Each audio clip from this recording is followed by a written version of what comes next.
இன்றே டவுன்லோட் செய்து உங்கள் ஃபேவரட் ஷோக்களை என்ஜாய் பண்ணுங்க. அங்கிள், என்ன தப்பா மட்டும் எடுத்துக்காதீங்க. உங்க பொண்ணு வசதியா வாழ்றது ஒண்ணு முக்கியம் இல்ல. அவ மனசுக்கு பிடிச்சவனோட சந்தோஷமா இருக்கிறது தான் முக்கியம்.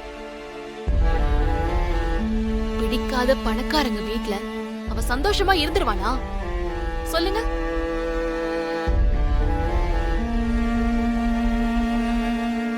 அது மட்டும் இல்ல, எங்க பையன் ஆட்டோ ஓட்டுறவனா இருந்தாலும் உங்க பொண்ணோட படிச்சவன். நாளைக்கே நல்ல வேலை கிடைச்சு கை நிறைய சம்பாதிப்பான். வசதிங்கிறது வரும் போகும், ஆனா குணம் முக்கியம். உங்க பொண்ணு சூசைட் அட்டெண்ட் பண்ணது தெரிஞ்ச உடனே பதறி போய் ஓடி வந்தான். அந்த பிரியம்தான் முக்கியம். இதெல்லாம் பேசுறதுக்கு நல்லதாமா இருக்கும். ஆனா சோசியல் ஸ்டேட்டஸ் அந்தஸ்துன்னு பார்க்கும்போது இந்த பையன் எவ்வளவு சம்பாதிச்சாலும் என் ஸ்டேட்டஸுக்கு சமமா வர முடியுமாமா? கண்டிப்பா உங்க ஸ்டேட்டஸ்க்கு வரவே முடியாது.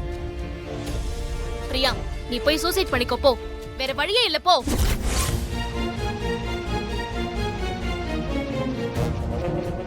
அம்மா, என்னம்மா இப்படி பேசுறீங்க? என் பொண்ணு சாக சொல்றீங்களா? நீங்க யாருமா?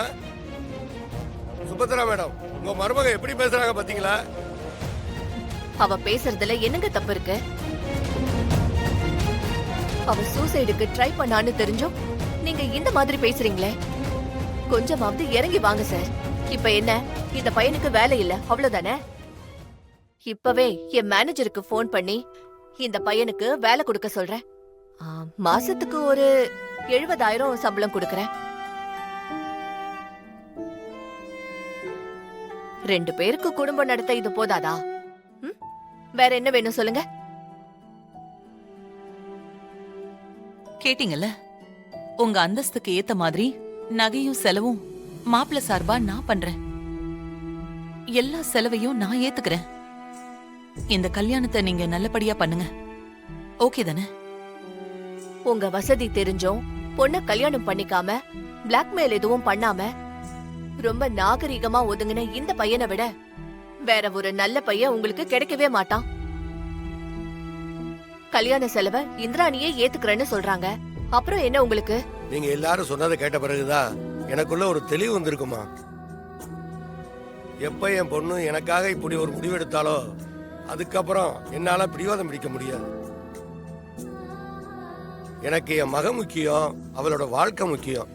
என் பொண்ணு அவ விருப்பப்படியே இந்த பையனை கல்யாணம் பண்ணிக்கிட்டான். ஆனா ஒரு சங்கடம் இருக்குமா? என்ன சங்கடம் சொல்லுங்க? ஏற்கனவே ஏற்பாடு பண்ண மாப்பிள்ளை வீட்டுக்காரங்க மூஞ்சியில நான் எப்படி முழிக்கிறது? அவங்களுக்கு நான் என்ன பதில் சொல்றது? அவங்க கேள்வி கேட்பாங்களே. அத அதை நாங்க நாங்க பாத்துக்கிறோம் பாத்துக்கிறோம் அங்கிள். அங்கிள். நீங்க எதுவுமே பேச வேண்டாம். விஷயத்த பக்குவமா சொல்லி எல்லாத்தையும் சுமூகமா முடிக்க வேண்டியது எங்களோட பொறுப்பு. ஹலோ, நீங்க ரொம்ப லக்கிங்க. உங்க லவ்வுக்காக ஒரு பெரிய டீமே வேலை செய்யுது. போங்க, போய் கல்யாணத்துக்கு ஹாப்பியா ரெடி ஆகுங்க. ரொம்ப நன்றி மேடம். ரொம்ப thanks. உங்க உதவியை நாங்க மறக்கவே மாட்டோம் மேடம். ரொம்ப தேங்க்ஸ்க்கா. ஹே, இது ஃபீல் பண்ற நேரம் கிடையாது. போய் சந்தோஷமா ரெடி ஆகுங்க.